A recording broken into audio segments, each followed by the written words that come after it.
En nombre de Dios y la patria, se abre la sesión.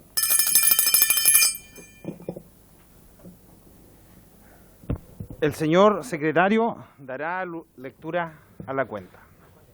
Muchas gracias, señor presidente. Se da cuenta de los siguientes documentos que han llegado a nuestra comisión. Proyecto iniciado en moción de los diputados señores Gonzalo de la Carrera, Enrique Lee, José Carlos Mesa, Agustín Romero, Cristóbal Urruticoechea y de la diputada señora Sofía Cid, que modifica el Código de Comercio para ampliar el plazo de inscripción y de publicación del respectivo extracto de constitución de sociedad por acciones, boletín 14.872-03. Confirmación de asistencia a la sesión de hoy de la senadora señora Carmen Gloria Aravena para participar en el proyecto del segundo lugar de la tabla, que se refiere al proyecto que modifica la ley de cooperativas. Confirmación del jefe de división de asociatividad y cooperativas del Ministerio de Economía, Fomento y Turismo, señor Cristóbal Navarro, que les pondrá sobre el segundo proyecto de la tabla de hoy. Confirmación del presidente de la Corporación Nacional de Consumidores y Usuarios, CONADECUS, señor Hernán Calderón, junto al socio y asesor, señor Luis Solís, para exponer sobre los dos proyectos en tabla. Ellos remiten exposiciones. Minuta del presidente de la Organización de Consumidores y Usuarios, ODECU, señor Estefan Arenas, sobre el proyecto de ley que modifica la Ley General de Bancos y el Código de Procedimiento Civil, que se encuentra en primer lugar de la tabla, boletín 12.917-03, está en segundo trámite constitucional.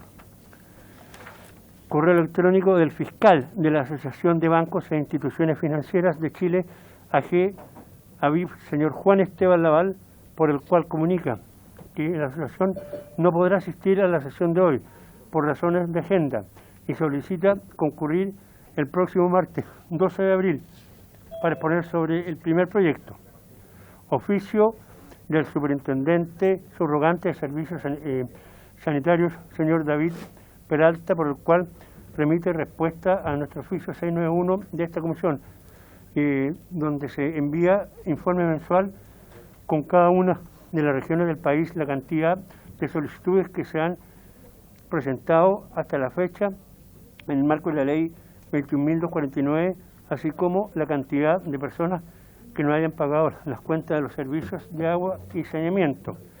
Carta de la presidenta de la Asociación Nacional de Cooperativas de Chile, señora Jimena Muñoz, por la cual solicita participar en la sesión de hoy, si los tiene más a bien la comisión, junto al también integrante de la asociación, señor Pedro Pablo Lagos, para exponer acerca del proyecto en segundo lugar de la tabla, que es el boletín 14.144-03, y finalmente es el presidente minuta de la Comisión para el Mercado Financiero acerca del proyecto de ley que modifica la Ley General de Banco y el Código de Procedimiento Civil, que se refiere al primer proyecto en tabla, boletín 12.917-03. Esa es toda la cuenta, señor presidente.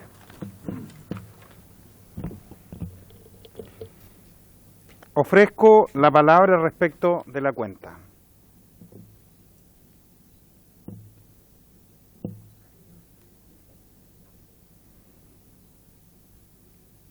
Sería interesante escuchar respecto de la solicitud de la Asociación Chilena de Bancos, que no concurre hoy día y está solicitando una nueva fecha para poder exponer.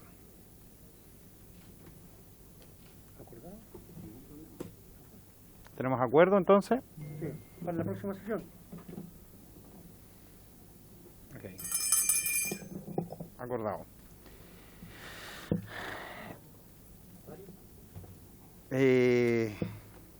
Ofrecemos la palabra para varios. Diputado Mellado. Gracias, presidente. Presidente. Diputado Bernales, después el diputado Mellado.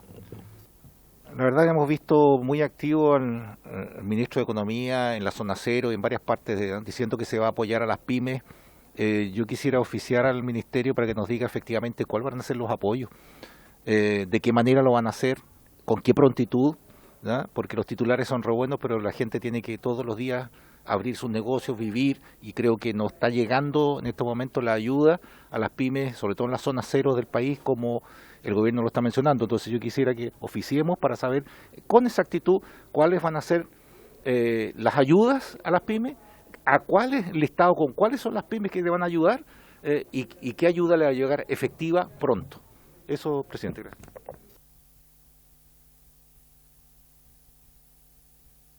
Diputado Bernales. Gracias, presidente. Sí, yo quisiera traer a esta comisión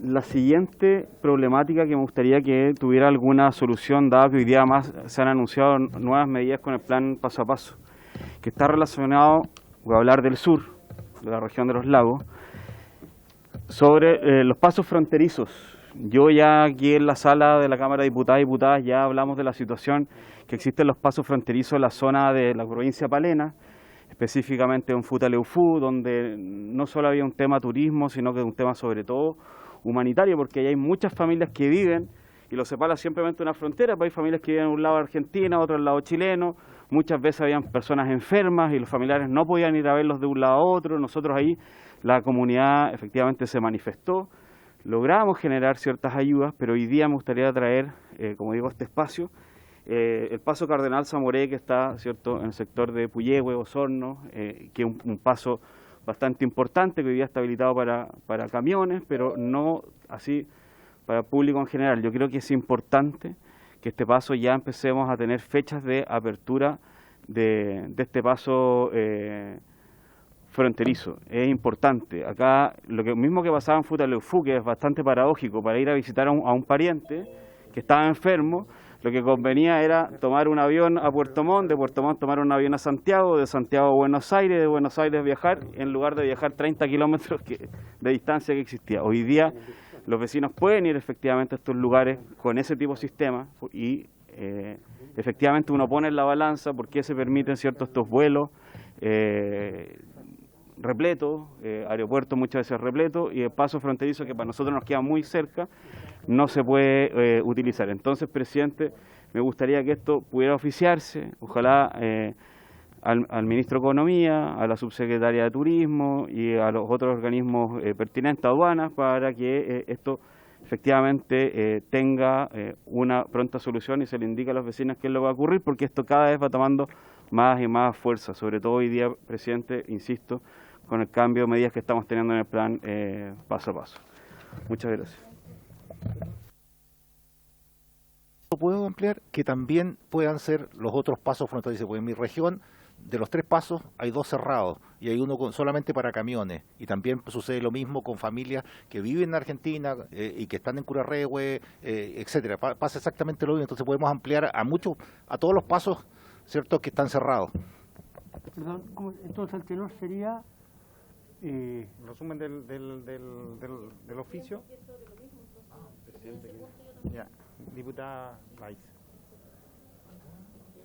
Sí, en relación a lo mismo yo quería intervenir en varios, así que coincido plenamente. Yo soy del distrito 21 y particularmente me reuní con personas que representan a los padres de estudiantes, particularmente de Neuquén, por ejemplo, que son más de 30. Bueno, pero ellos me hacían mención a lo que aquí se ha señalado, que los pasos para personas, digamos, están cerrados solo está Los Andes, Libertador, y luego está Futaleufú. Es decir, está Mahuilmalal, está Cardenal Zamoré, que son los más grandes, pero hay otros también, y que solo están para carga. Por lo tanto, aquí también quiero que se oficie para saber las razones, más aún hoy día que se va a abrir, incluso se van a sacar las mascarillas. O sea, digo, hay señales que vamos ya cambiando, volviendo a nuestra rutina habitual, y claramente había un intercambio de personas chilenas-argentinas, muchas para educación, para otro tipo de cosas, en donde hoy día eso está coartado y fundamentalmente lo traigo aquí a la comisión por el efecto turístico, porque llevamos 2 años en donde no se puede hacer ese turismo, sino que, y en el caso mío estoy planteando por una cuestión educacional, pero solo se puede vía aérea y obviamente los costos son considerablemente mayores para las personas que están, por ejemplo, en la comuna de Los Ángeles o en Temuco, en fin. Entonces, saber las razones, porque se había dicho, incluso en televisión estuvo el gobernador de Arica, me parece, lo escuché en relación a este mismo tema con los pasos allá en el norte, y que se habría pensado que en abril se abrían para peatones, digamos, paso de no carga, pero no ocurrió, se prolongó, digamos, la limitación. Entonces, para saber efectivamente las razones y que el Ministerio de Salud, me imagino en este caso, nos entregue y francamente desde mí, por lo menos como en mi caso como diputada, pedir que esto ya se elimine y se pueda dejar una continuidad, volver a retomar lo que es el tránsito para no solamente tránsito de carga. Es una cuestión que afecta mucho a la economía, fundamentalmente por el turismo. Muchas gracias, presidente. Gracias, diputada. Sigue la palabra abierta en varios. Tendríamos entonces 2 oficios a solicitud del diputado Mellado. En primer lugar, respecto de que se oficie al ministro de Economía para que pueda informar respecto de las medidas específicas de ayudas que se implementarán a favor de las pymes. Sí, precisar la zona cero. ¿De Santiago? de todo el país, digamos, porque van a ser de todo el país. De los lugares afectados por actos vandálicos, que a veces ya no tienen que ver con estallido social, porque actos hay vandálicos, lugares que son actuales. Sí, y en segundo lugar hay un oficio respecto del diputado Bernales, la diputada Weiser, respecto de la apertura de los pasos fronterizos para el turismo. Entonces en esto tendríamos que oficiar a al Ministerio de Salud.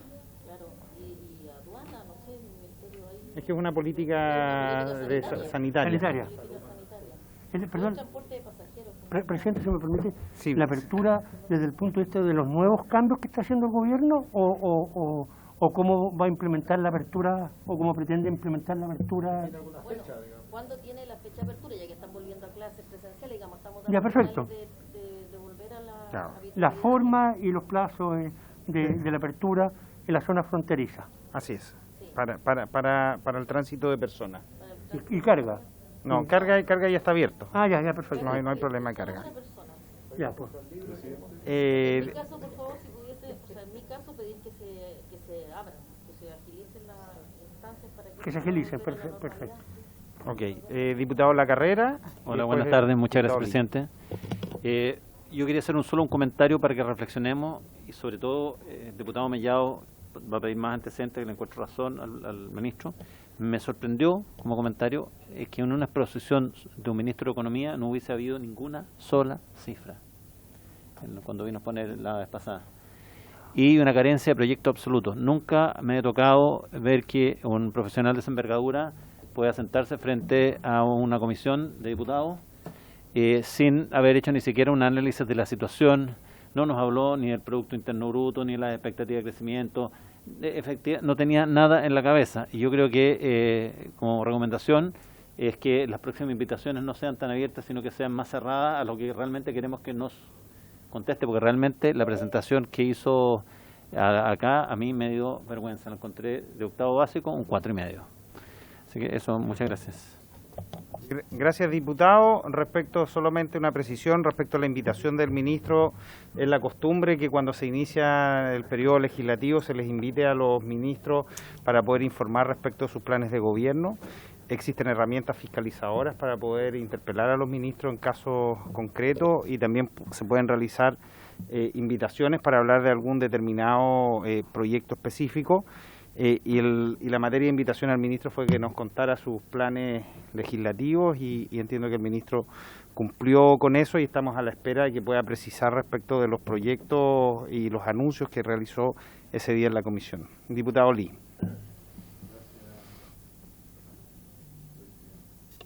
Ahí sí. Gracias, presidente. Solo para precisar que la solicitud de agilizar la apertura de frontera es propia de una diputada en particular de la mesa, no es de toda la mesa. En el caso de Arica Parinacota hay serias discusiones al respecto. Y también en relación a las fechas, y yo más bien lo que le pediría al ministro son los criterios que se están ocupando para esas fechas. Más allá que nos entregue una fecha, a mí me gustaría saber cuáles serán los criterios a considerar. Los criterios de apertura. Sí. Muchas gracias, presidente. Sí.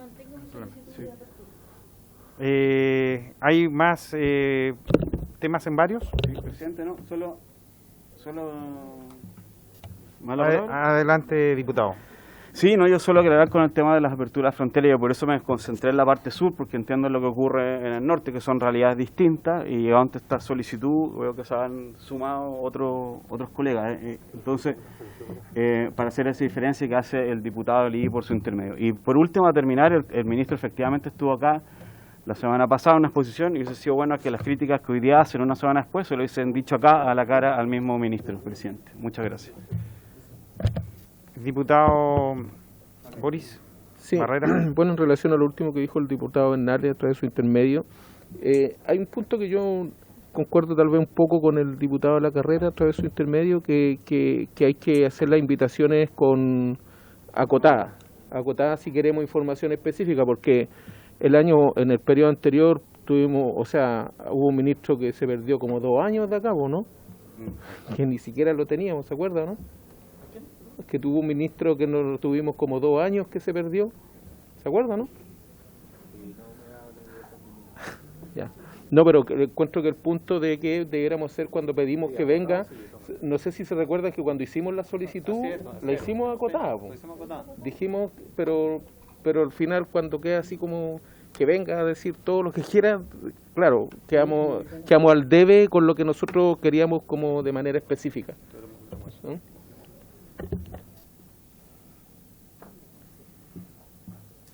No habiendo más, continuamos con la tabla.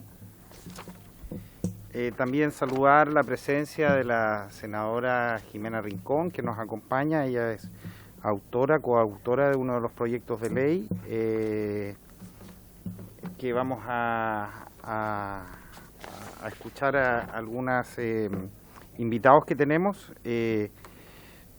Bueno, esta sesión tiene por objeto comenzar la discusión en general de los siguientes proyectos de ley iniciados en mociones en primer término, senadores señor Álvaro Elizalde y Francisco Buenchumilla, las senadoras señoras Yasna Proboste y Jimena Rincón, y del ex senador don Jorge Pizarro, que modifica la Ley General de Bancos y el Código de Procedimiento Civil para establecer el avalúo comercial de los bienes raíces como mínimo de las subastas y proteger la vivienda única de los deudores que indica por medio de la prenda pretoria.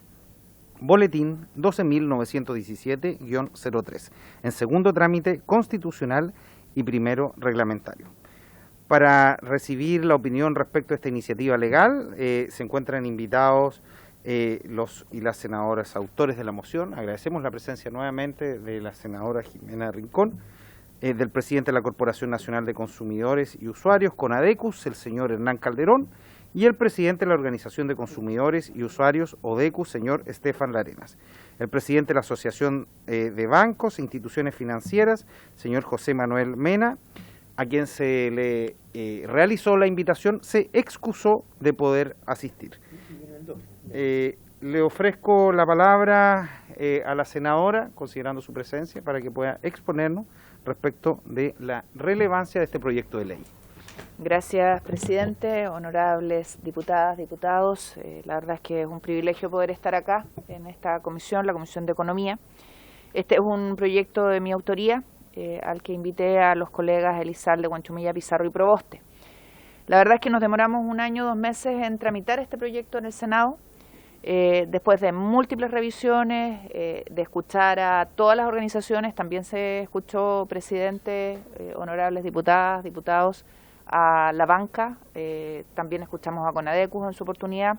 Hemos estado, de hecho, en contacto con el presidente de Conadecus y sabemos que él quiere hacer aportes para seguir mejorándolo. Llevo 1 año y 4 meses en la Cámara y yo me alegro que tengamos nueva legislatura para que se le dé un impulso y puedan ustedes por fin comenzar a tratarlo. Este tema se lo hemos planteado al gobierno del presidente Boric, le hemos pedido que le ponga urgencia porque más allá de la pandemia, este era un tema que complicaba antes de la pandemia a las familias de nuestro país.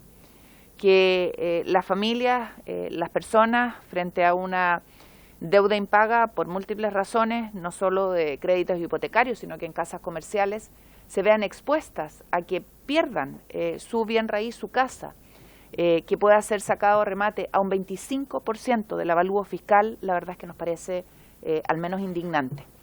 Y creo que es parte de las cosas que tenemos que revisar y actualizar en nuestra legislación. Yo tengo una presentación que entiendo que la tienen acá, no sé si la pudieron cargar, que explica este proyecto de ley y que explica el trámite que tuvo en el Senado. Este es el boletín 12.917-03. Al inicio de este proyecto de ley se contemplaba dentro de las opciones, en caso de deuda, la posibilidad de entregar en prenda pretoria el bien a rematar al acreedor para poder, a través de los cánones de renta, pagar la deuda. Posteriormente, vía distintas indicaciones y discusiones en la comisión y escuchar a expertos, a profesores, a académicos y a distintos actores y a formulaciones y recomendaciones ingresadas, se reestructuró el proyecto de ley en cuanto a los plazos y los montos de la tasación. Se perfecciona la moción original en cuanto a utilizar como referencia el valor comercial del inmueble y las sucesivas hipótesis en caso de no haber postores, y solo como opción final persiste la posibilidad de entregar en prenda pretoria si se trata de bienes agrícolas, industriales o comerciales.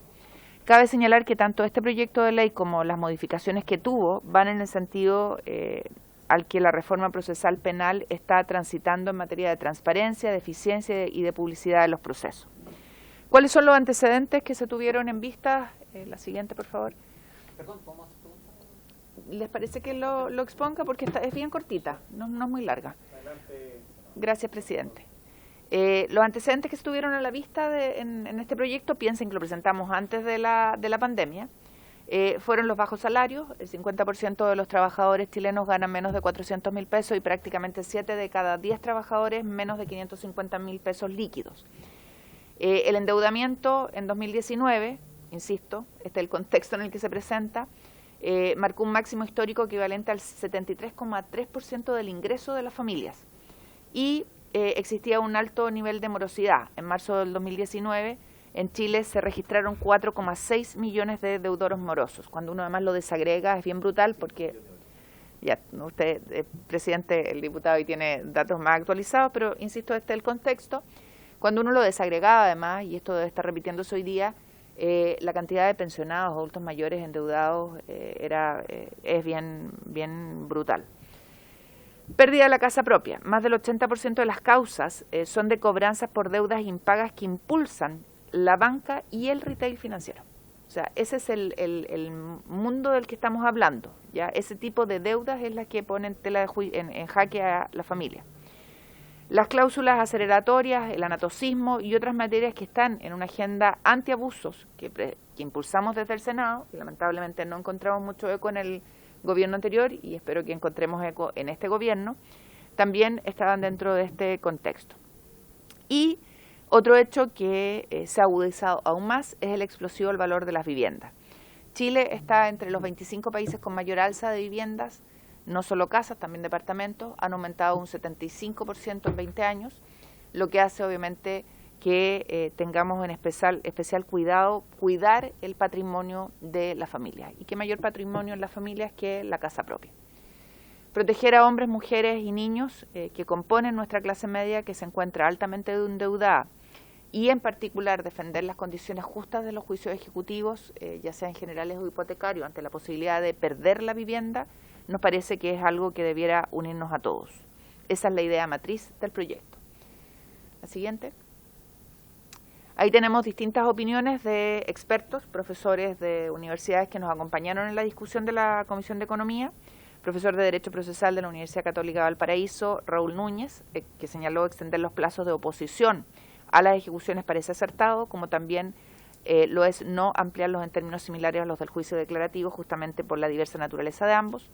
La jefa de la Unidad de Coordinación y Estudios del Ministerio de Justicia y Derechos Humanos, señora Mónica Naranjo, señaló lo cierto, subrayó, es que el juicio ejecutivo actual no mira tanto el recupero y se basa en mecanismos poco transparentes que no generan competencia para obtener mejores precios y son altamente manipulables.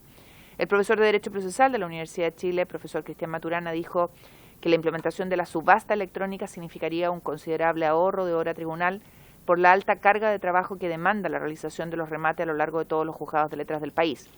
Si todo eso se trasladara a una unidad administrativa centralizada, ya no serían necesarios grandes gastos, y eso obviamente es importante. ¿Cuáles son los contenidos esenciales del proyecto? Primero, el inmueble considera inmuebles hasta 8.000 UF, eso en línea con la última reforma tributaria importante que hubo en el país. Hoy el precio medio de las viviendas en Santiago, y ocupamos Santiago como referencia, es de 115, 180 millones. Segundo, tener pagado al menos el 50% del capital adeudado. Y tercero, si se cumple el requerimiento 1 y el 2, el acreedor solo va a poder pedir el remate si se deudan 6 o más dividendos, ya sean contiguos o discontinuos. El deudor es requerido, puede oponerse dentro del plazo de 8 días, alegando el cumplimiento de los requisitos 1 y 2. ¿Cuáles eran los requisitos 1 y 2? Tratarse de viviendas hasta 8.000 UF y tener pagado al menos el 50% del capital adeudado. Hasta antes de la aprobación de las bases del remate. La tasación que se utiliza va a ser el valor de tasación fiscal más un 30%. Se prevé un procedimiento de peritaje tasador para determinar tasación comercial en caso de disconformidad. Se amplía el plazo probatorio de 10 a 15 días y la posibilidad del juez de ampliar adicionalmente 10 días a petición de las partes. Y el monto final del remate va a tener un orden de prelación, vale decir el convenio expresamente pactado por las partes, el determinado según el artículo 486, que es el que está ahí arriba, que es el valor fiscal más un 30%. Si los postores del segundo remate no existen, se baja un 15% de ese valor. Si no hay postores en el tercer remate, se baja un 30% de valor. Sin postores, las opciones finales es que se adjudique por 2/3 al último valor, que se realice un cuarto remate con valor fijado por el tribunal o que se entregue en prenda pretoria cuando se trata de bienes agrícolas, industriales o comerciales. Este proyecto es parte de lo que nosotros hemos definido en esta legislatura como los máximos necesarios, para decir aquellas medidas dirigidas a alivianar el sobrecargo al bolsillo de las familias. Las familias están endeudadas, hemos tenido, no les voy a contar a ustedes, estaban ustedes recién discutiendo, ¿no es cierto?, sobre ese tema, así que me lo voy a obviar. Debemos proteger el patrimonio de las familias, es un bien tan precario, tan preciado y tan difícil de obtener como es el hogar, y supongo que a ustedes les debe pasar lo mismo que a mí en mi región, que tienen muchos comités de vivienda, que no hay sitios para construir, que cuando los sitios se construyen cuesta levantar los proyectos, que las materias primas se han encarecido y por lo tanto es más caro construir, y con los subsidios que hay hoy día no es posible enfrentar. Erradicar malas prácticas y mafia en los remates, no creo que sea necesario explicar de qué se trata esto, pero todos sabemos que hay mafias que operan y que terminan con una organización detrás del tema de las viviendas, quitándole las viviendas a sus familias. El Estado tiene que tomar un rol más activo, tanto en la protección de los abusos como también incorporar otras medidas, como por ejemplo la posibilidad de que el Banco del Estado se involucre más en que las familias puedan comprar sus viviendas a un precio justo, con un mayor acceso a los subsidios. Eso es, estimado presidente, diputadas, diputados, lo que les quiero contar, como está diputada, en la explicación de este proyecto de ley. Se abre la palabra, diputado Lee, diputada Cid, ¿también pidió la palabra? No, diputado Lee, diputado de la Carrera.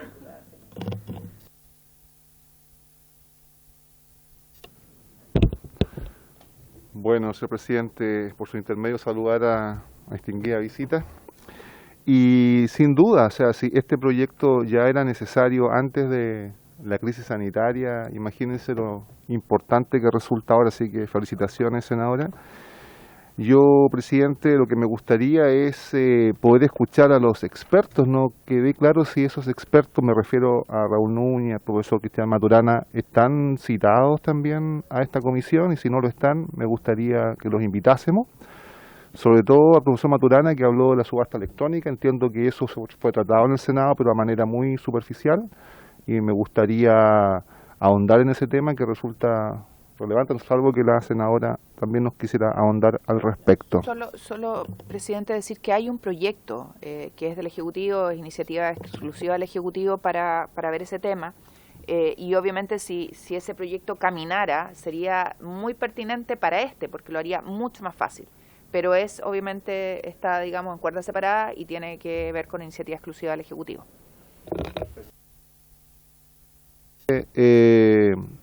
Solamente plantear la validez de escuchar a estos expertos en esta mesa, en esta comisión, a los expertos que expuso la senadora, el señor Núñez, Naranjo, Maturana, la señora Naranjo, perdón, y el señor Maturana.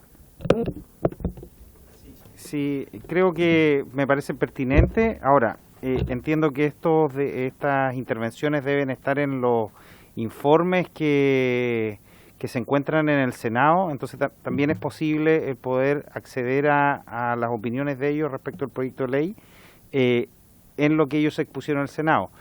Lo digo sin el afán de no querer invitar a determinadas personas, sino más bien considerando, como bien decía la senadora Rincón, que el proyecto de ley tiene un año y ya 4 meses estancado acá en la Cámara de Diputados. Siempre se habla mucho que los proyectos se estancan en el Senado y hay una campaña muy fuerte respecto a eso, y creo que en este caso el proyecto está estancado acá en nosotros. Entonces, si la información ya está disponible y ellos ya realizaron una exposición al respecto de este proyecto de ley, quizás es pertinente el poder que el secretario nos pueda hacer llegar los informes donde conste la exposición. Y quizás sea bueno para los colegas diputados y diputadas que sepan que las indicaciones que se hicieron a raíz de las indicaciones y los comentarios de los expertos, que son los profesores. Lo que no quita, obviamente, que si ustedes quisieran escucharlo lo puedan invitar, pero lo recogimos de ahí. Sí, pueden ser invitados, yo no tengo problema, pero tengo esa salvedad. Diputado La Carrera, después la diputada Silvia. Muchas gracias, colega. Por su intermedio, presidente, hacerle una consulta a la senadora. Acá es si esto es solamente crédito sobre la vivienda familiar o todo tipo de crédito, o es más de un crédito. Eso me gustaría saber, porque sale un tope de 8.000 UF de valor de la propiedad, pero quisiera saber si es todo tipo de crédito hipotecario. Eso, gracias, presidente. ¿Puedo responder, presidente? Tiene la palabra, Lo que pasa es que esto tiene que ver con los créditos, pero que están garantizados con la vivienda. ¿Pero la vivienda familiar? No, la vivienda está sobre una vivienda, que es la vivienda principal. Nosotros la verdad es que lo habíamos pensado respecto de todas. Esas fueron adecuaciones que se hicieron para lograr aprobar el proyecto. A nosotros no nos parece, y a mí en lo personal no me parece, que un bien se pueda rematar a 25% del valor comercial. Me parece que es inmoral. Están todos, pero es importante que se sepa eso, o sea, es respecto de una vivienda, que es la vivienda principal. Yo creo, y es mi opinión personal, aquí no me hago cargo del resto y ustedes pueden ver el proyecto tal como fue presentado originalmente, que nosotros no podemos exponer a las personas, porque ya ni siquiera las familias, un profesional joven, un técnico joven que emprende, presidente, la vida laboral y que hace su esfuerzo por comprarse su vivienda, no lo podemos exponer a que frente a una deuda que puede ser además al final del periodo del crédito, los 6 últimos meses, el último año, y que por circunstancias de la vida se enfermó, se accidentó, quedó cesante y no paga, que ese bien se remate un 25% del valor. A mí me parece que de verdad no corresponde, pero es mi mirada particular. Lo que ustedes tienen acá es lo que fue posible aprobar en el Senado y obviamente ustedes están dentro de su derecho de ver qué cosas del proyecto original que no tenían sentido modificarse porque no había una recomendación técnica, sino que más bien de lograr los apoyos puede reponerse. Diputado de La Carrera. Muchas gracias, presidente, por su intermedio. A la senadora agradecerle la excelente presentación y síntesis del proyecto, pero tengo algunas dudas. a lo mejor por mi formación de economista. Entiendo que si el que otorgó el crédito es un banco, el interés del banco y del deudor están alineados, en el sentido de que el banco le interesa recuperar la mayor cantidad del crédito que prestó posible. Por lo tanto, tendría muy poco interés en subastar el bien y tener un recupero muy bajo. Entonces, de alguna manera quiero entender por qué cree este proyecto que puede generar compradores a mayor precio que el banco de buena fe hubiese querido obtener para poder recuperar el crédito otorgado. No sé si me explico. Yo creo que están alineados los intereses del deudor y del que tiene la hipoteca sobre el bien, porque a ambos les interesa que salga al mayor precio posible. Entonces esto es un poco decir, bueno, si no salió al mayor precio posible, entonces yo le fijo un precio.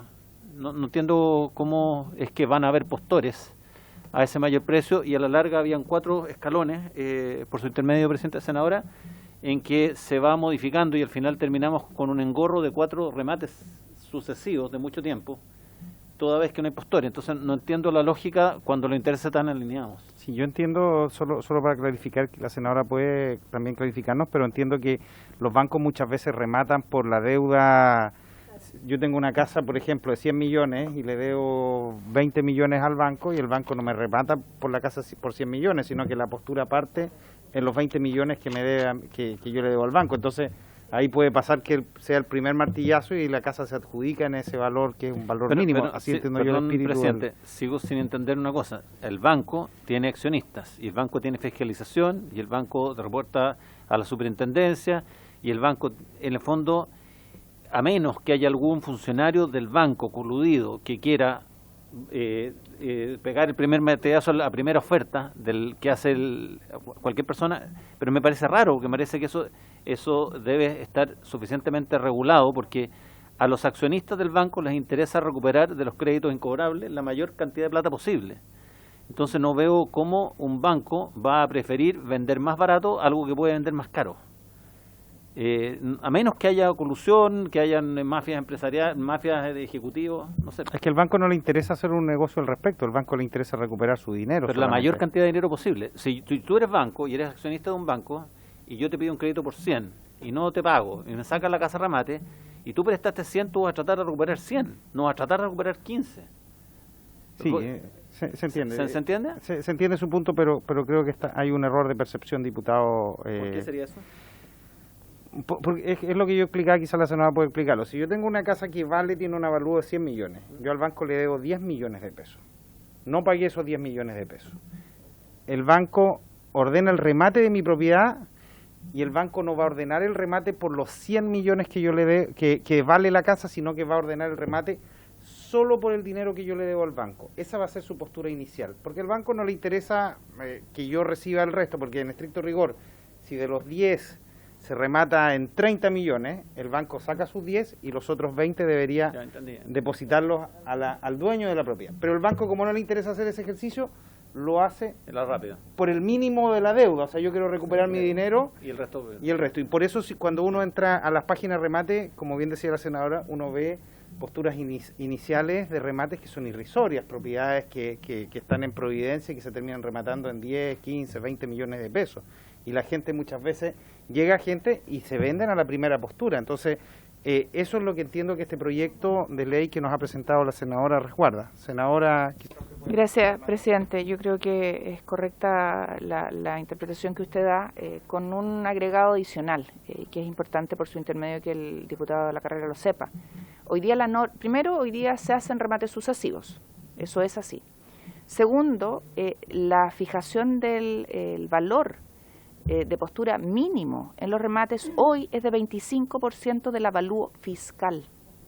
Ese es el punto en cuestión.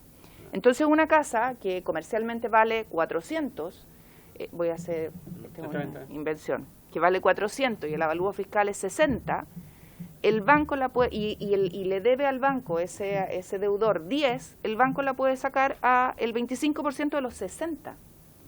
Y le da lo mismo que la casa valga 400, porque los accionistas del banco, ¿qué es lo que van a exigirle al banco? Que recupere la plata. No que haga un buen negocio. No está facultado el banco, por legislación nuestra, a hacer negocios. Y el problema es que sí están haciendo el negocios. banco, lo que pasa es que el banco tiene un año. Diputado, Perdón. Por favor, diputado Mellado. Entonces, Termine, diputada Rincón. lo que se ha observado, y hay muchos reportajes respecto de esto, es que hay todo un negocio secundario en el sistema de deuda que al final hace que estén coaptados los que rematan, haya un mercado secundario, se pasen el dato, las casas se sacan a remate efectivamente dentro del plazo de un año, pero los datos se los pasaron, las sacan rápidamente y las venden después al valor comercial. Entonces, aquí la verdad es que todo se pensó dentro de la legislación nacional. Esta serie de remates que hay está en un el avalúo fiscal más un 30, esa es la primera postura, o el que acuerden el acreedor con el deudor, y después se va bajando si es que no hay postores, y esto hoy día es así en la práctica de nuestra legislación. Entonces, esa es la lógica, presidente, y lo que pretende obviamente es lograr resguardar a la persona.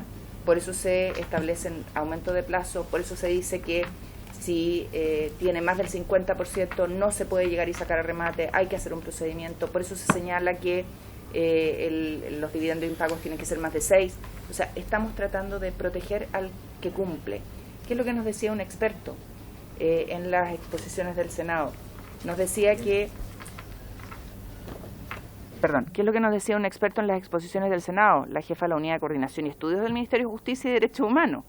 Nos decía que hoy día los juicios ejecutivos no miran el recupero, ¿ya? Y se basa en mecanismos poco transparentes.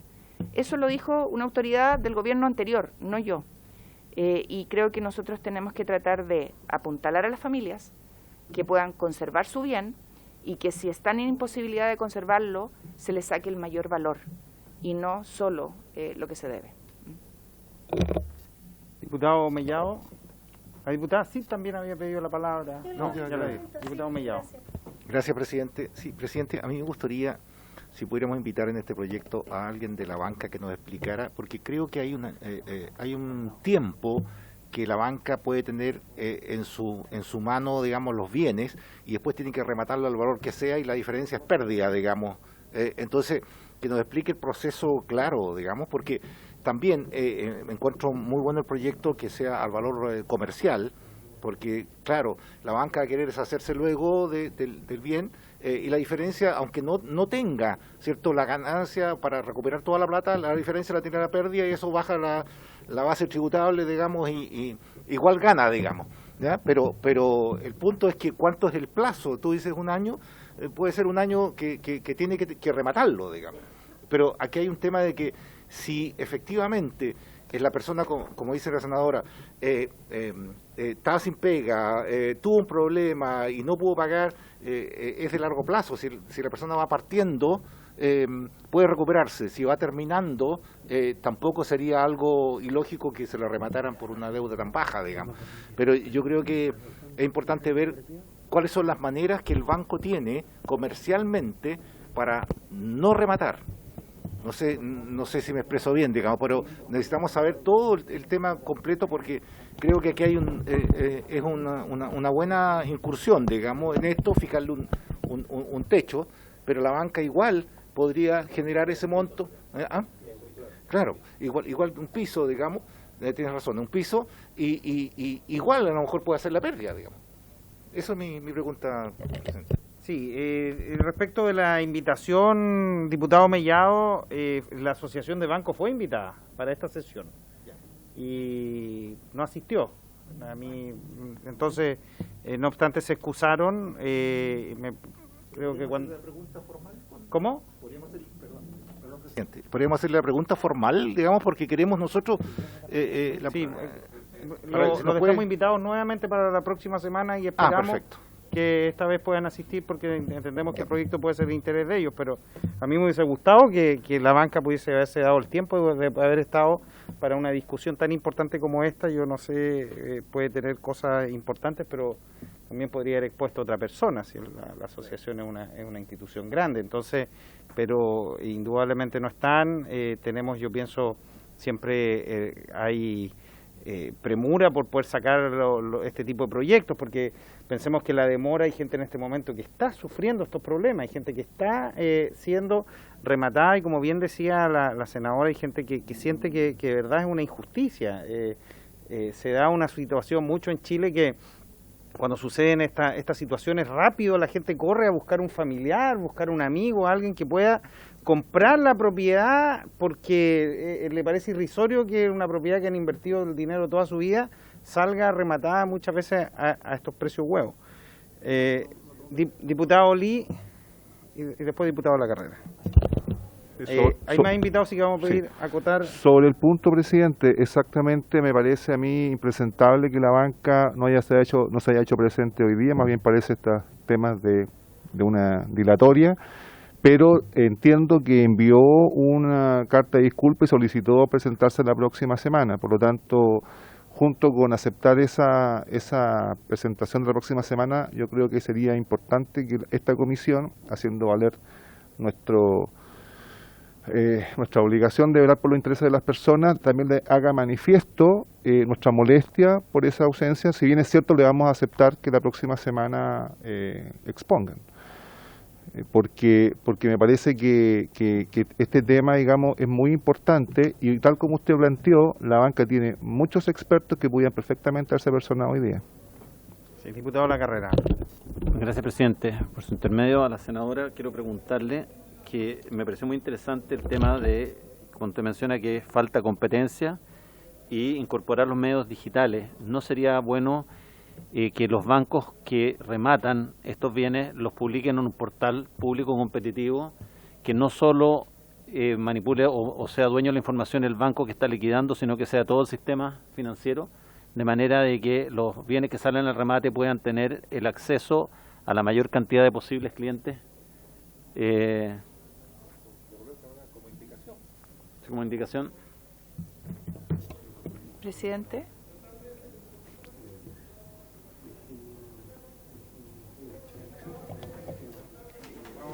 Ha solicitado la palabra la asesora del ministro de Economía, Virginia Rivas. ¿Respuesta a la pregunta, presidente, por su intermedio de la senadora? Sí, le damos la palabra a la senadora para que responda a la pregunta y posteriormente le vamos a dar la palabra a la señorita Virginia. Lo expuse en la presentación, a nosotros nos encantaría que estuviera dentro de esto el remate electrónico. Lo que sí puedo decir es que esto está en la reforma procesal civil y el Ejecutivo se comprometió a impulsarla con celeridad. Está la asesora del ministro, así que ella puede hablar con más propiedad que yo, pero obviamente que le daría transparencia, agilidad, abarataría costos, permitiría que estuvieran todos en línea, mejoraría el precio sin lugar a duda del bien. Así que ¿Podemos agregarlo como indicación?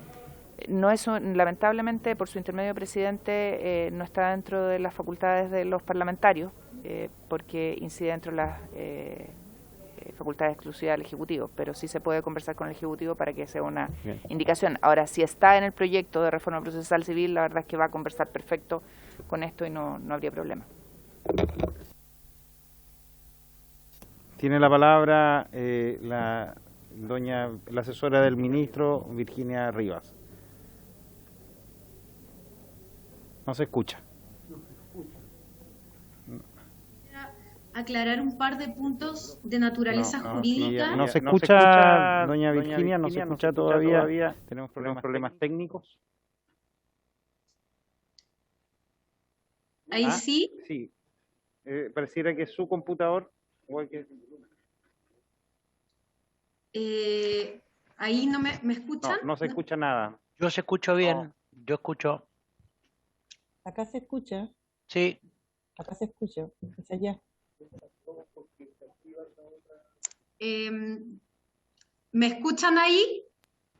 Por favor, informática que nos ayude. Hay problemas con las personas telemáticas que no se escucha audio. Yo te escucho, Virginia. Perfecto. Al parecer el problema es que no me escuchan en la comisión. Sí. Ahí van. Nada, Baiza. Hay consulta tonta. Es que escuché aquí el avalúo para en el caso que ya remate el valor comercial, pero entiendo que no, porque estoy leyendo acá en el artículo 486, es la tasación del avalúo fiscal, presidente, más el 30%. Es el piso. Que no hay acuerdo. ¿Sí? Si no hay, claro, presidente, para poder precisar, nosotros obviamente el proyecto original no era eso, y eso es lo que se acordó en la tramitación del proyecto. Hoy día es 25% del avalúo fiscal. ¿Qué es lo que se logró? Que fuera el avalúo fiscal más 30%, o sea, mejoramos la posición.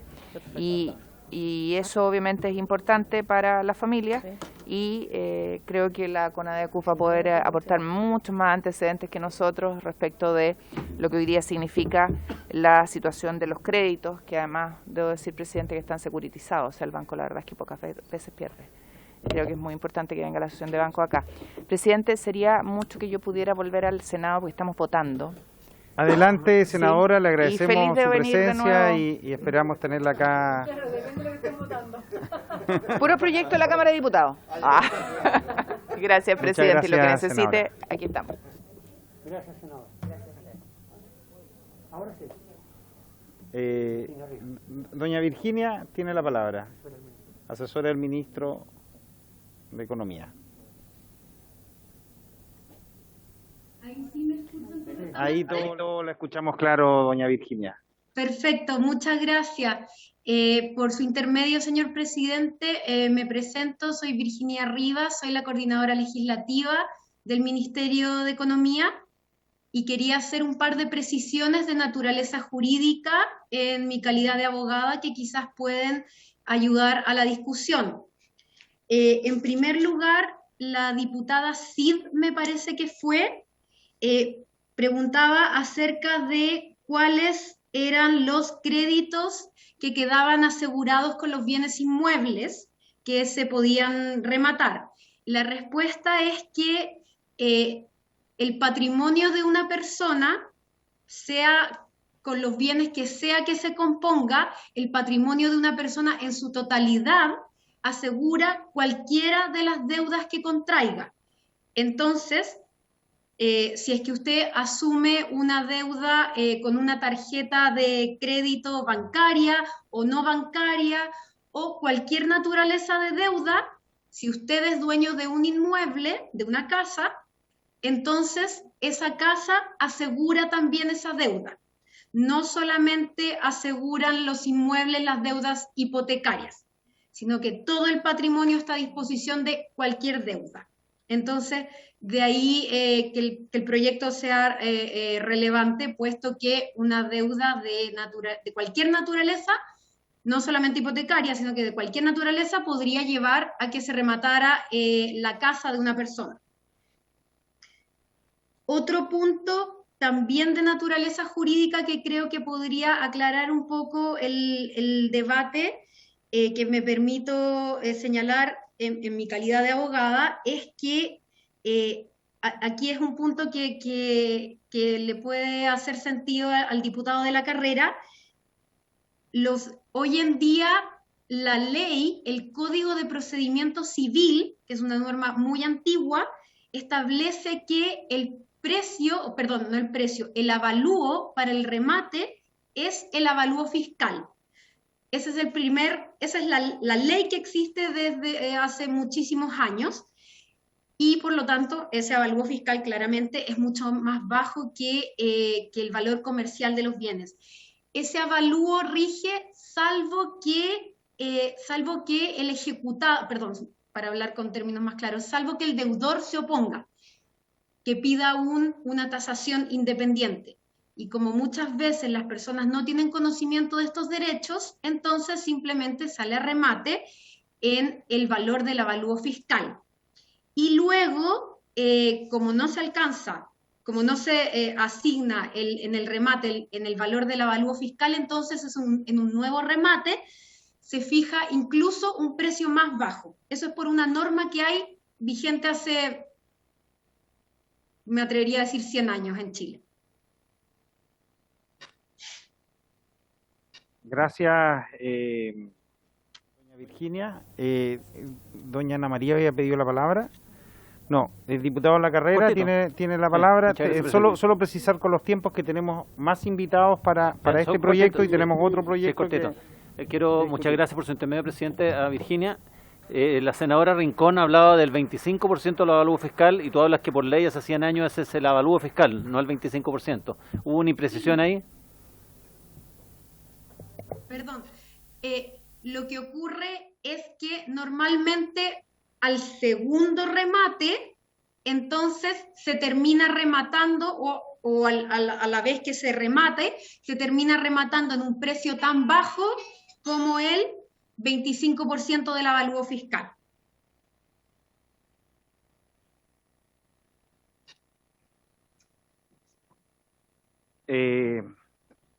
Tenemos además, pues, muchas gracias doña Virginia, tenemos a los otros invitados para que nos puedan exponer. Le vamos a dar la palabra, está el señor Hernán Calderón de Conadecus.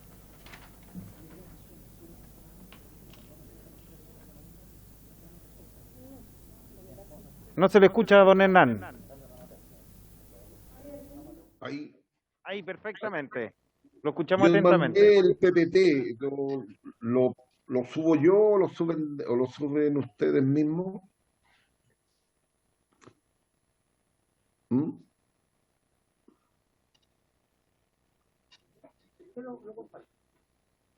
Usted comparte.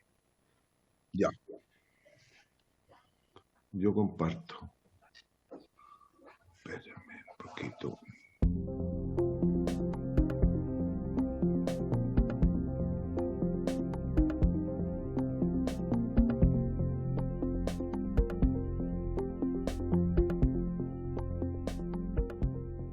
Se abre la sesión nuevamente.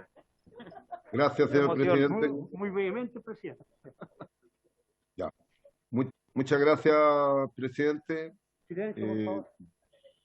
Yo quiero agradecer esta invitación y quiero pasamos la segunda lámina, por favor. Ya. Bueno, con opinión a este proyecto hay que decir claramente algunas cosas, que este proyecto fue presentado incluso antes del estallido social.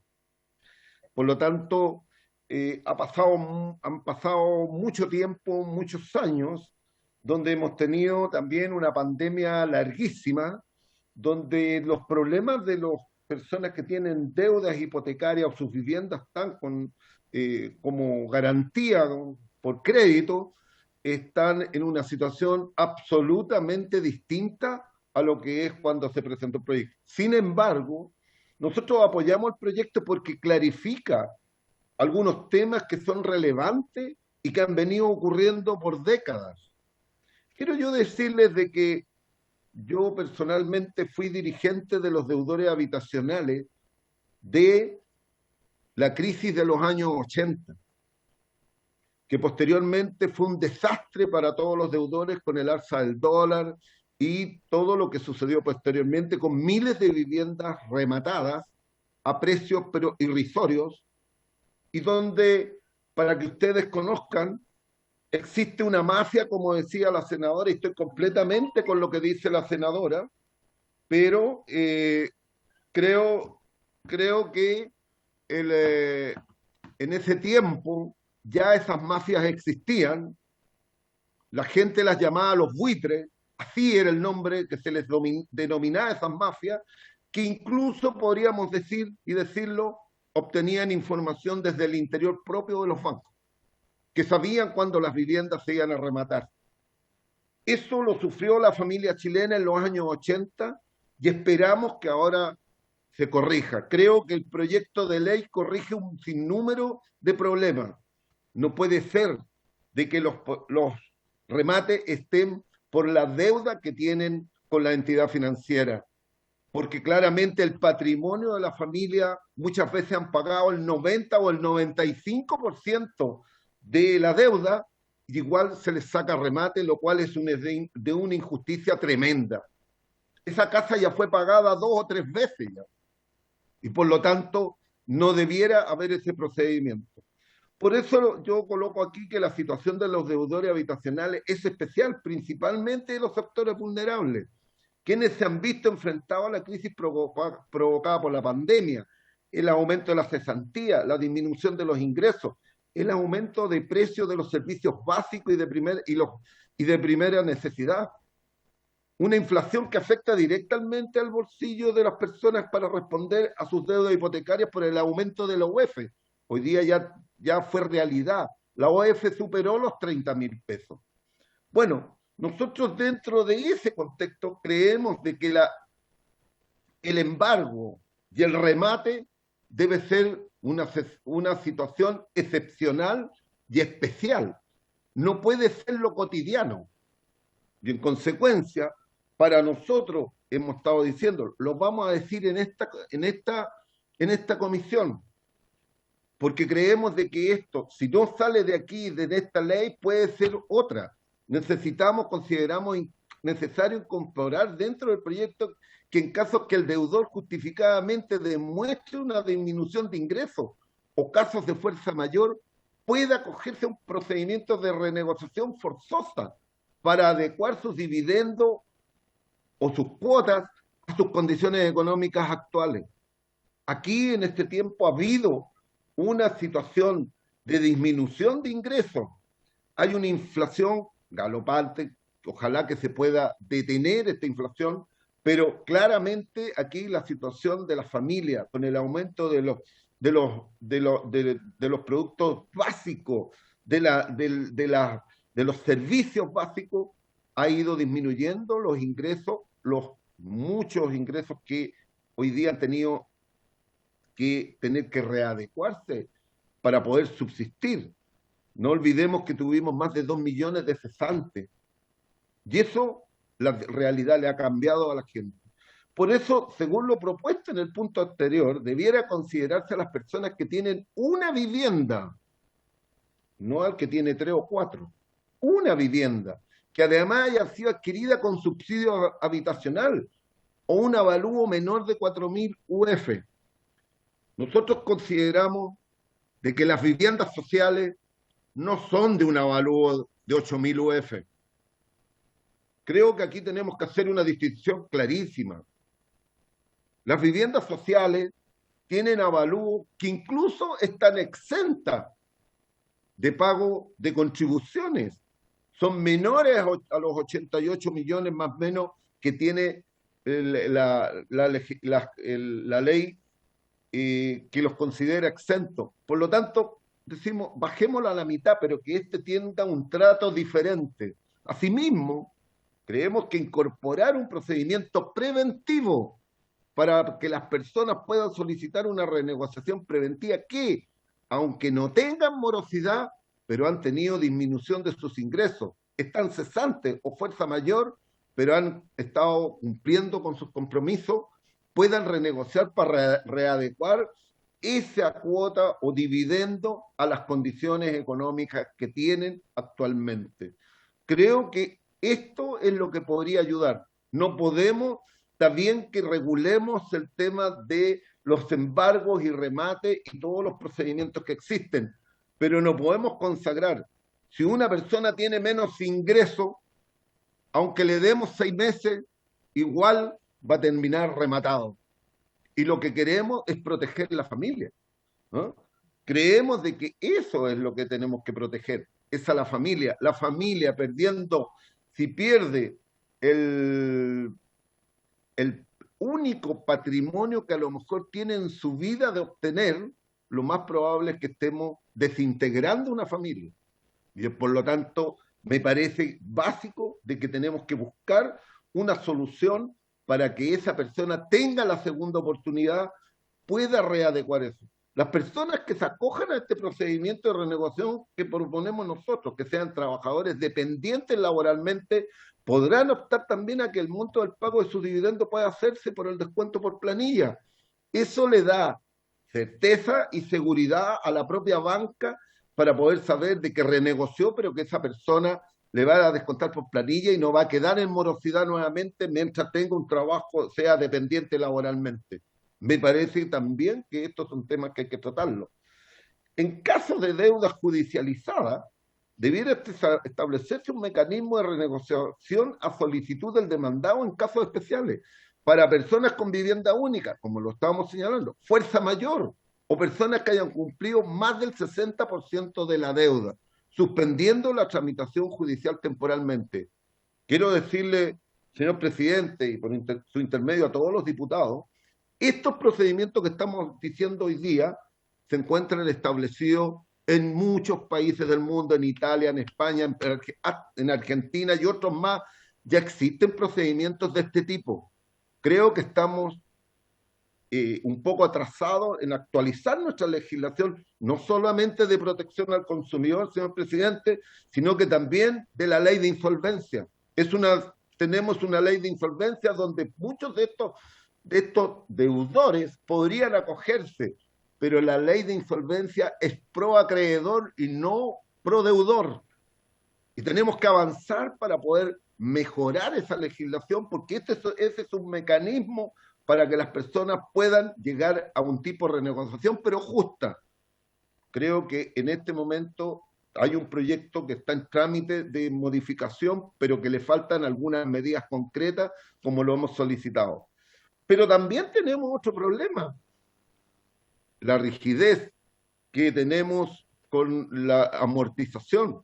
Necesitamos que se flexibilice, no puede ser de que se le exija que tiene que amortizar el 10%, si no, no puede pagar 2 cuotas. Hay muchas personas que lo hicieron.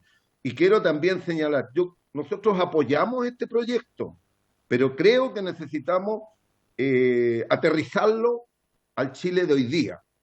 Y me parece de que aquí tenemos algunas oportunidades y espero que ustedes, señor presidente, por su intermedio a los señores parlamentarios, le introduzcan algunas modificaciones, porque lo que tenemos que hacer es proteger el patrimonio de las familias. No podemos permitir que una familia que ha tenido años de esfuerzo en adquirir una vivienda termine embargado y rematado y sin una oportunidad para poder ponerse al día, como muchos lo requieren, pero por sus condiciones económicas, bajo salario, le ha bajado sus ingresos o mucha cesantía, no pueden hoy día a veces cumplir con sus compromisos económicos. Por lo tanto, eso sería, señor presidente, y señor, por su intermedio, a todas las parlamentarias y parlamentarios, gracias por habernos escuchado. Muchas gracias, don Hernán. Siempre será un honor poder recibir a las organizaciones de consumidores en esta comisión, que cumplen una labor muy importante, representar los intereses de los consumidores. Vamos en honor al tiempo, ofrecer la palabra brevemente, si alguien tiene algún comentario respecto de la exposición del señor Hernán Calderón, y si no, le vamos a dar la palabra al presidente de la Organización de Consumidores y Usuarios, señor Estefan Larenas. No habiendo palabras, le ofrecemos la palabra al señor presidente de la ODECU, señor Estefan Larenas. Muy buenas tardes, señor presidente. Por su intermedio, saludos a todos y a todas. Y me disculpo por no tener el video, ya que estoy con problema de señal.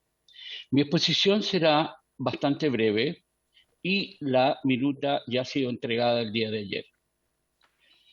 Respecto a este proyecto, nosotros llamamos a una reflexión, ya que estamos hablando de un problema sistémico que se viene arrastrando en Chile de los últimos, por lo menos los últimos 30 años.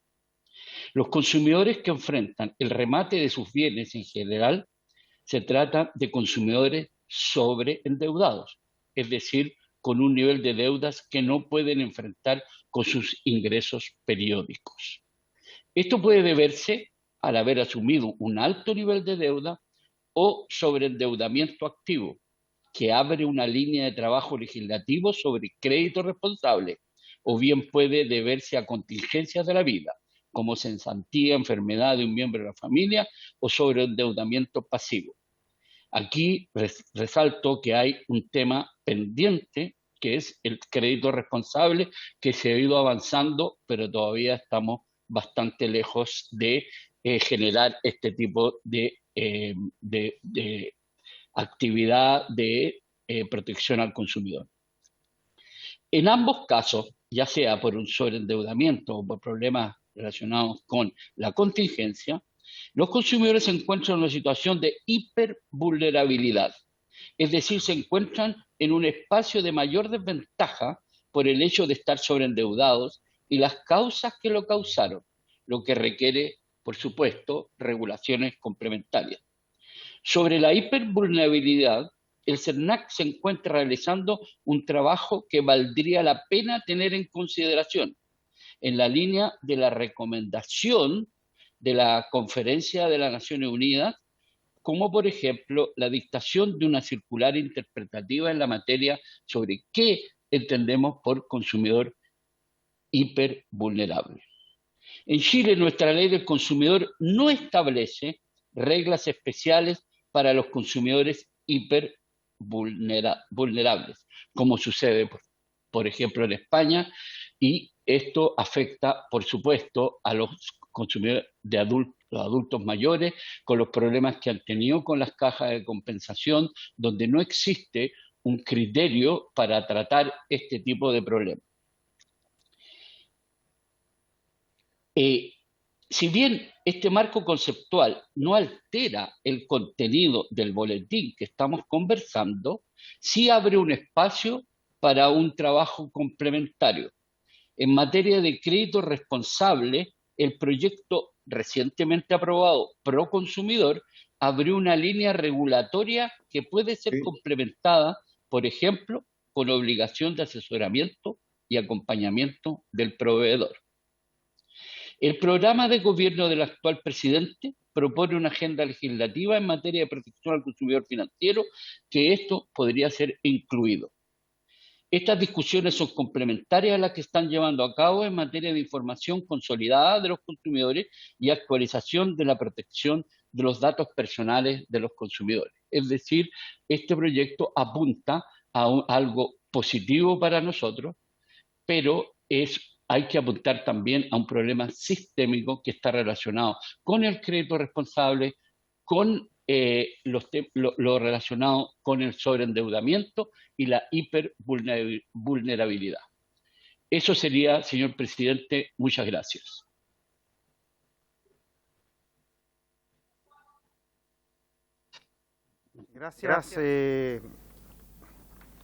Gracias, señor Estefan. Ofrezco la palabra respecto a las intervenciones. Ok, no habiendo palabras,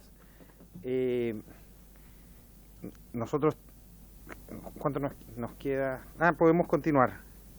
Continuamos con el segundo proyecto. Sí, no sé qué van a hacer respecto a este proyecto, porque para la próxima sesión habría que escuchar a la Asociación de Bancos y no sé si lo quieren votar en general en esa sesión, en la sesión del 12 de abril. Tendrían que tomar el acuerdo.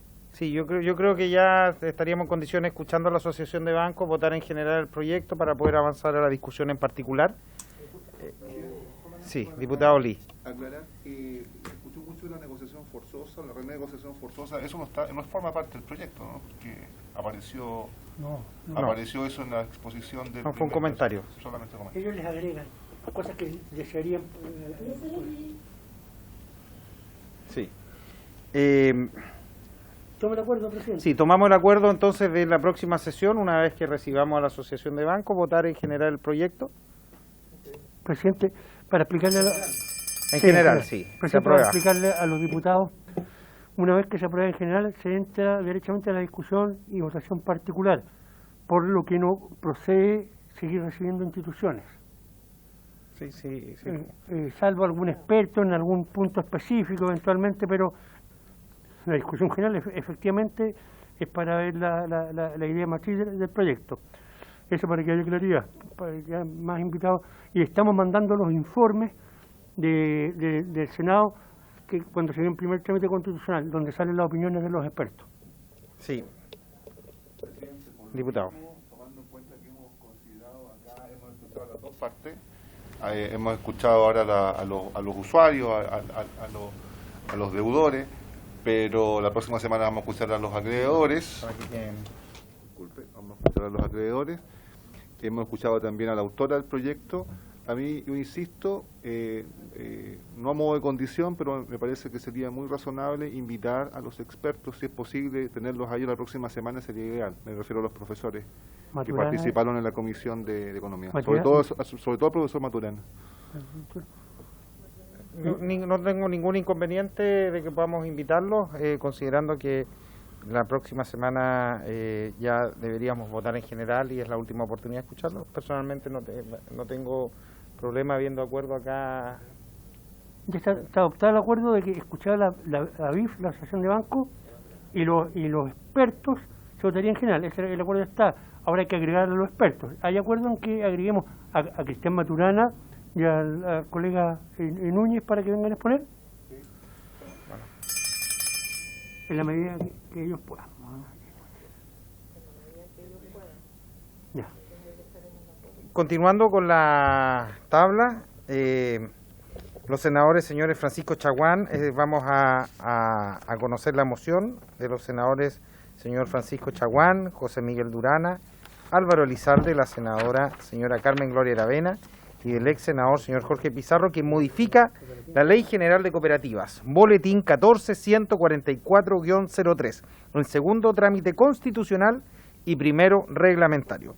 Para recibir la opinión respecto de este proyecto se encuentran invitados la y los senadores autores de la moción, a quienes se les invitó, pero no asistieron, el jefe de la División de Asociatividad y Cooperativa del Ministerio de Economía, Fomento y Turismo, señor Cristian Navarro, y el presidente de la Corporación Nacional de Consumidores y Usuarios, CONADECU, señor Hernán Calderón, junto al socio y asesor, señor Luis Solís, y el presidente de la Organización de Consumidores y Usuarios, ODECU, señor Estefan Larenas. Presidente, y además está presente la presidenta de la Asociación Nacional de Cooperativas en calidad de oyente, por si hubiera alguna duda. Sí, y además, como bien dice nuestro secretario, se encuentra la presidenta de la Asociación Nacional de Cooperativas, quien ha solicitado también poder estar presente en la discusión de este proyecto de ley. ¿Se encuentra presente el jefe de la División de Asociatividad? ¿Está presente? Sí. Sí, aquí estoy. ¿Qué tal? Don Cristóbal, sí. tiene la palabra para poder exponernos. Bueno, muchas gracias por la invitación. Agradezco la posibilidad de opinar al respecto. Bueno, vamos en honor al tiempo a ir directo al proyecto.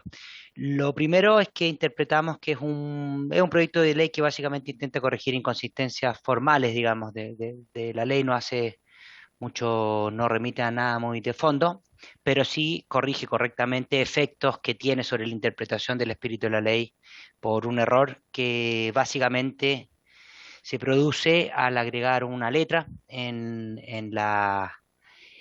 uno de los artículos. Se agrega una letra D en particular, si no me falla la memoria, que eso hace que se corran todas las letras, entonces los otros artículos que remitían a ese artículo quedaron desfasados, digamos. ¿Ya? La primera parte de la modificación hace referencia a que en el artículo 19 reemplácese la frase letras E, G, H, M, N por F, H, I, N, Ñ. ¿Ya? En concreto, voy a ir al ejemplo porque se va a repetir, digamos, el razonamiento más adelante. Eso hace que, por ejemplo, un socio pueda retirarse de una cooperativa con cualquier cambio estatutario, lo que es un contrasentido para el espíritu de lo que son las cooperativas, digamos. Nada, que cualquier punto de disidencia con una reforma estatutaria, por ejemplo, como está planteado, podría interpretarse que si, no sé, la cooperativa cambia su domicilio, el socio puede considerarse, puede retirarse, digamos, de la cooperativa. ¿Ya? El segundo punto del proyecto de ley, en el artículo 23, dice, elimínese la expresión de. ¿Ya?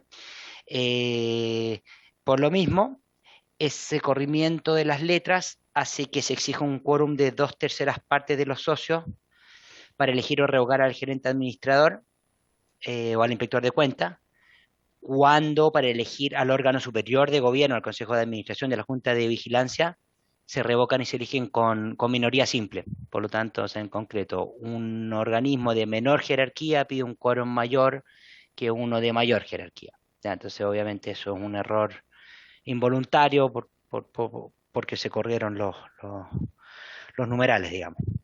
En el inciso tercero del artículo 58 bis, solicita reemplazar el inciso quinto por inciso sexto, ¿ya? Este 58 bis hace referencia a las multas que la división puede cursar, que exime a las cooperativas de trabajo campesinas, las de pescadores, de abastecimiento, de distribución de agua potable y escolares, cuyo capital aportado por los socios no exceda las 20.000 unidades de fomento, ¿ya? Pero en la actual norma, en el inciso quinto, se dispone que el monto específico de la multa será determinado por el Departamento de Cooperativa, actual división, lo que claramente no puede aplicarse porque esas cooperativas están eximidas del pago de multa, entonces no tiene sentido normar qué multas se pueden cobrar cuando están eximidas de ser cobradas, digamos, ¿ya? Bueno, y la correcta referencia debe ser hecha al inciso sexto, como hace, que es que la división actual, nosotros podemos, mediante resolución fundada, no, bueno, eso, perdón. No, lo que quería agregar era que ligado a este punto, hay otro proyecto de ley, boletín 14481-03, que pretende modificar este artículo, ya el 58 bis. Nuestra interpretación es que nosotros sí deberíamos poder cursar multas para poder ejercer. Nuestra división tiene como una de sus tareas principales, además de la promoción sectorial, digamos, es la de fiscalizar. Por lo tanto, sí creemos que tenemos que tener las atribuciones de multar a cualquier tipo de cooperativa. Sí también creemos, como ese proyecto de ley señala, que tienen que ser diferenciados los montos que dependiendo del tamaño de las cooperativas, digamos, pero una herramienta muy importante para nuestro quehacer. Así que yo aprovecho de dejar aquí marcado que eso lo consideren si es posible que esa ley 144, del boletín 14481-03 sea tramitada y sea aprobada. Y finalmente, en el punto D del proyecto de ley que se intenta, o sea, que se está tratando ahora mismo, hace referencia al inciso sexto del artículo 85 y dice reemplazar las letras D, E, F, G, H, I por E, F, G, H, I, J. ¿Ya?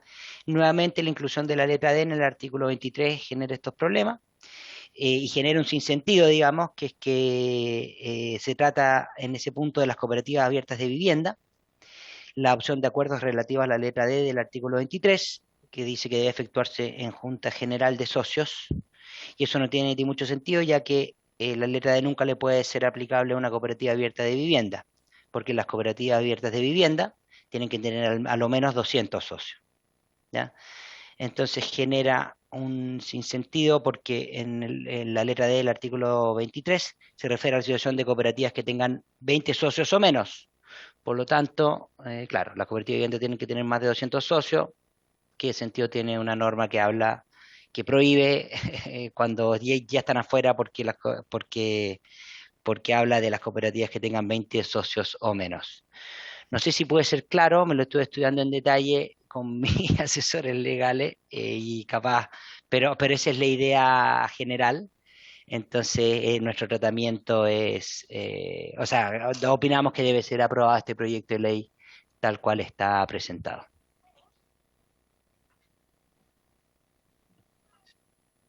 Muchas gracias, señor Navarro, por su exposición. Nos corresponde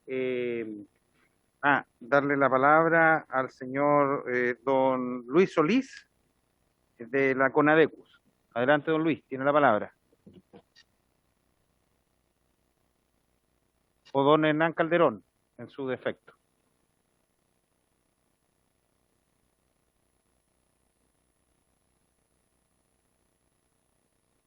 Ahí apareció don Hernán.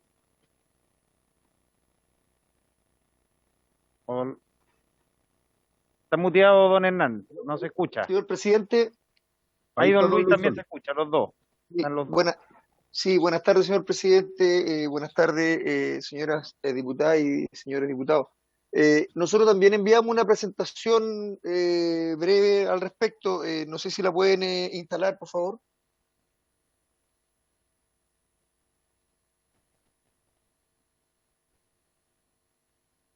¿Ustedes no la pueden compartir, por favor?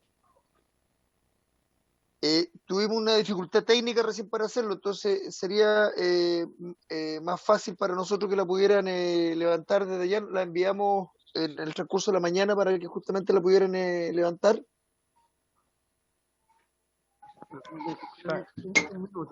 Vamos a tener que esperar, estamos con algunos problemas técnicos. No, es que nosotros asumimos que en forma telemática ellos comparten las posiciones, Claro. si tienen problemas técnicos. Ahora, mire, fundamental, nuestra intervención en este sentido, puedo hacer lectura, digamos, son 6 slides, no es más largo que eso. Ya. La encontraron acá, la vamos a exponer. Perfecto. ¿Aló? Se escucha perfecto, y estamos viendo su presentación. Bueno, lo primero que queremos mencionar nosotros como Corporación Nacional de Consumidores y Usuarios, pero también junto al Instituto de la Pequeña Empresa y la Economía Social, es que consideramos que este proyecto de ley va en la línea correcta, ¿ya? En tanto vienen a subsanar errores que quedaron de anteriores modificaciones, y este proyecto de ley permitiría hacer más concordante la ley y por ende más efectiva. Así que eso lo dejamos de plano despejado, ¿ya? Lo segundo, que como corporación también nos interesa que se levante con fuerza todo lo que son, bueno, primero mencionar que en Chile tenemos un consumo asimétrico y abusivo, ¿ya? La economía chilena se caracteriza por un tipo de consumo muy asimétrico, sabido de las colusiones que se han generado con gran perjuicio en la sociedad, ¿ya? Concentraciones económicas que impiden que las pymes y emprendedores puedan acceder a los mercados, y también especulaciones que impiden que los consumidores y usuarios puedan acceder a productos y servicios con precios adecuados, ¿ya? Desde ese punto de vista, esta legislación que se está modificando debe apuntar en la línea de desarrollar organizaciones de consumidores, en particular cooperativas, que apunten a subsanar estos errores que mencioné anteriormente. Hay una gran oportunidad que tiene el país de poder desarrollar, tanto además, históricamente Chile fue un país que desarrolló el cooperativismo con mucha fuerza, ¿ya? Y también lo que se denomina la economía social. Aquí queremos mencionar, por ejemplo, el caso de Unicop, que es un caso potente, donde los consumidores a través del cooperativismo lograron levantar un supermercado, ¿ya? Esto fue inclusive anterior a un caso muy exitoso en Europa, en particular en España, que es Eroski, en la zona de Mondragón. Unicop fue antes de eso, y por lo tanto queremos ver factibilidad que en la legislación que surja queden las condiciones para poder desarrollar este tipo de organizaciones, ¿ya? Y que apunten fundamentalmente a tener cooperativas potentes, ¿ya? Que impidan, digamos, el tema de las colusiones, impidan el tema de la especulación, que promuevan el comercio justo, que promuevan los precios justos. Hoy día el tema de los alimentos está desbordado. También es sabido, digamos, que mucho de la inflación es producto de especulaciones y no necesariamente de situaciones contingentes de la economía, y por lo tanto los consumidores se ven muy desvalidos. El cooperativismo nos permite desarrollar y salir al paso a este tipo de situaciones que dejan en situación de debilidad a los consumidores, y por lo tanto esperamos que lo que resulte y las modificaciones que resulten apunten a que también se cree un programa de impulso de cooperativa. Finalmente, quiero mencionar, por ejemplo, a propósito en la línea que estamos, Conadecus recién el viernes acaba de apadrinar el nacimiento de una cooperativa del área de las telecomunicaciones, Cotel. Son pequeñas empresas del área de proveedoras de Internet que se han reunido y han decidido constituir una cooperativa justamente para poder tener mejor participación en el mercado. Y estas empresas pequeñas, son pymes, fundamentalmente apuntan a dar servicios, por ejemplo, de Internet en aquellos lugares donde las grandes empresas no les interesa llegar, ¿ya? En el ámbito rural, en sectores denominados complejos en la ciudad, en la urbe, y se acaba de este viernes de fundar esta cooperativa, ya con el auspicio y el apadrinamiento, entre comillas, de Conadecus. Creemos que este es el camino y hay que hacer y generar las posibilidades de que este tipo de instancias, este tipo de organizaciones que empiezan a surgir, encuentren un ecosistema proclive por el bien también de los emprendedores y las pymes que comienzan a ver en el cooperativismo un camino de salida y que esto redunde en definitiva que los consumidores tengan empresas que velen por sus intereses, ¿ya? En un marco como son los principios del cooperativismo.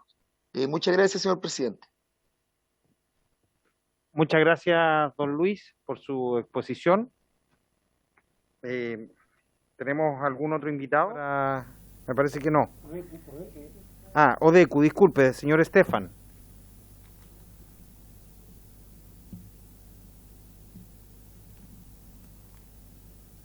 Señor Estefan, de Odecu.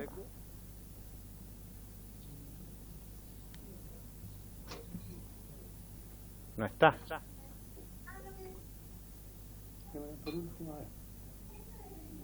Vamos a... Sí, parece que se... ¿Ah? Sí, la palabra la tiene el señor Navarro. Le ofrezco la palabra, nos ha solicitado, por favor.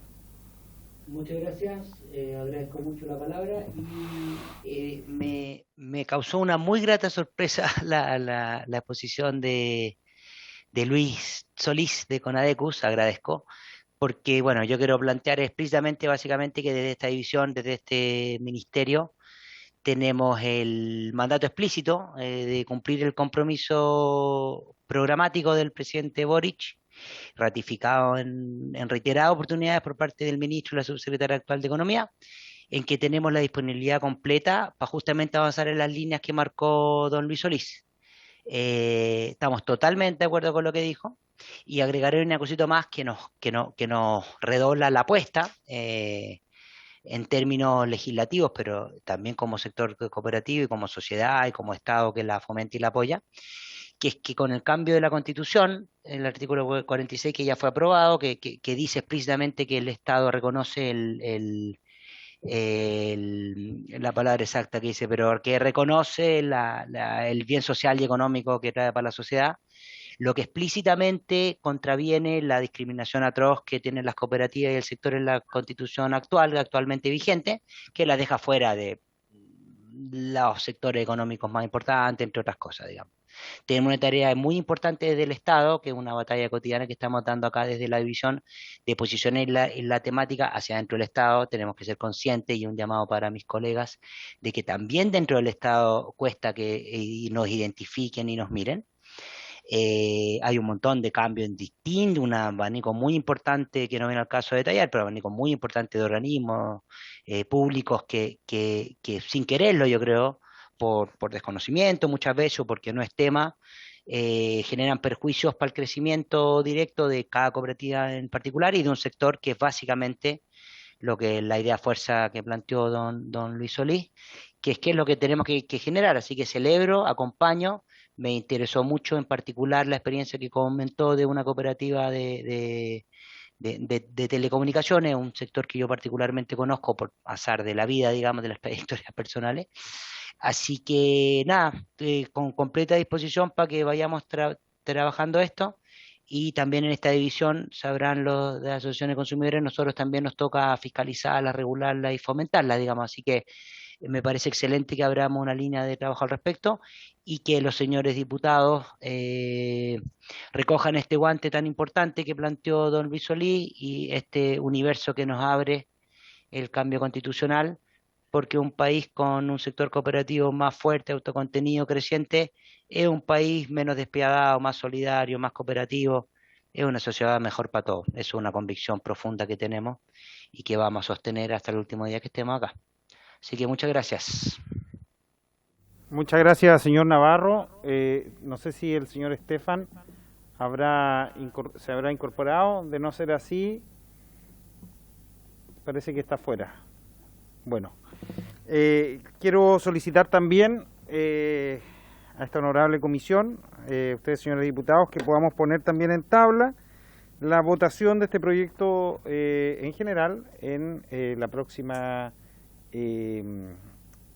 sesión. ¿Estamos de acuerdo?